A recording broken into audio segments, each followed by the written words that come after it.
है। महसूस करके देखो, जिनके बच्चे बर्बाद हो गए और उनसे उनकी पत्नी ने कहा कि बाबा साहब आप तो कहते थे कि राजनीति राज करेगा, राजनीति तो दुनिया में नहीं रहा, तो बाबा साहब अम्बेडकर ने क्या कहा, ये राजनीति की परवाह करोगा तो बड़े राजनीति इसी तरह से बढ़ जाएंगे, तो एक राजनीति नहीं अपने जोड़ों को मिलता है। ऐसे बाबा साहब तो हमारे बड़े हुए महाराष्ट्र में काम किया, देश से बोलने गए, विदेशों में जाके बोलने कॉन्फ्रेंस में जाके आपके मेरे अधिकार के गए और आपको बताया मध्य प्रदेश में क्यों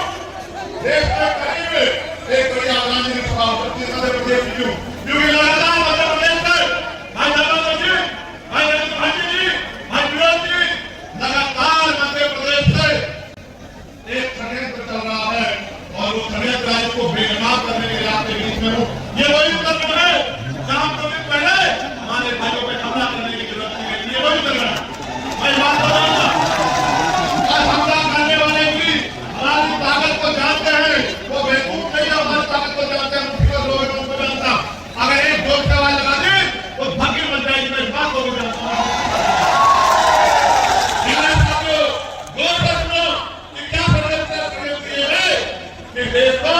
इस देश को जो मजबूत करता है, बनाता वो भारतीय संविधान को कमजोर करने का षड्यंत्र किया जा रहा है, उस संविधान को उठाने का षड्यंत्र किया जा रहा है। और देश जानता है, विरोधी जानता है, दुश्मन जानता है, जब तक बाबा साहब को मानने वाले हैं, जब तक फूले को मानने वाले हैं, जब तक साहू को मानने वाले हैं, जब तक ये बहुजन महापुरुषों को मानने वाले लोग हैं, तब तक गुरु विस्तार को नहीं कर सकते। इसलिए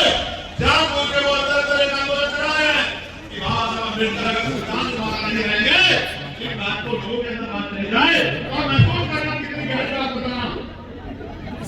मरते हुए लोग हैं, सड़क पर एक्सीडेंट होते हैं,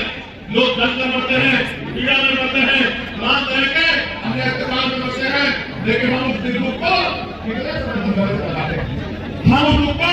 कितने देर तक याद करते हैं, हमें उसकी पीड़ा कितनी देर होती है, इस बात को समझना पड़ेगा मेरे साथियों। वही जानते हैं अगर इनके मन से बात निकल जाए कि बाबा साहब अम्बेडकर संविधान बनाना नहीं है, तो अगर हम संविधान को बदलने की कोशिश करेंगे तो ये लोग चुप हो जाएंगे, क्योंकि ज्यादा देर इसको नहीं रख पाएंगे। और जब तक ये बात इस देश के ज्ञान पर लिखी है, इस देश की छाती पर लिखी है कि बाबा साहब अम्बेडकर संविधान बनाना है, किसी की मां ने दूध नहीं बनाया तो संविधान को बनाना है। संविधान के प्रति है उन भावनाओं को परिवर्तन करने के लिए आंदोलन चला जा रहा है। हालांकि ऐसा आंदोलन का होता है कुछ नहीं होता है, ये आंदोलन आज नहीं था, ये तो 1980 के पहले जब तक माननीय काशीराम साहब उनके साथी सड़कों पे आके समाज को जागरूक करते थे, उससे पहले भी बाबा साहब को ही शब्दों से अपमानित करने का काम देश से नेता करते थे, चाहे वो कोई पार्टी के लोग रहे हों, किसी संगठन के लोग रहे हों, ये वही बात है। इसमें बाबा साहब अम्बेडकर की सब यात्रा निकाली गई कि वही भारत की बाबा साहब अम्बेडकर को अपमानित किया गया, इतना पढ़ने के बाद, इतना ज्ञान हासिल करने के बाद और देश को संविधान रूपी इतनी बड़ी शक्ति देने के बाद उनको अपमानित किया गया। अब ये लोग ऐसा लोग हैं, उनके विरोध में जाति के आधार पे मैं आपको बताना चाहता हूँ, ये देखिए मेरी बात पर गौर करना। महाराष्ट्र में नामांकन आंदोलन चल रहा था, महाराष्ट्र में जो है जो मराठा यूनिवर्सिटी है उसका नाम बाबा साहब अम्बेडकर के नाम पर रखने की बात है। वहां पे अम्बेडकर वासियों आंदोलन कर रहे थे, जोर से सुनना नाम समझो, वो आंदोलन कर रहे थे। 79 में गोलगढ़ गली कई नौजवान शहीद हो गए, सरकार ने नाम नहीं बोला, सरकार राजी नहीं थी, लेकिन इधर काशीराम साहब गाँव गाँव जाके एक उत्तर प्रदेश, मध्य प्रदेश,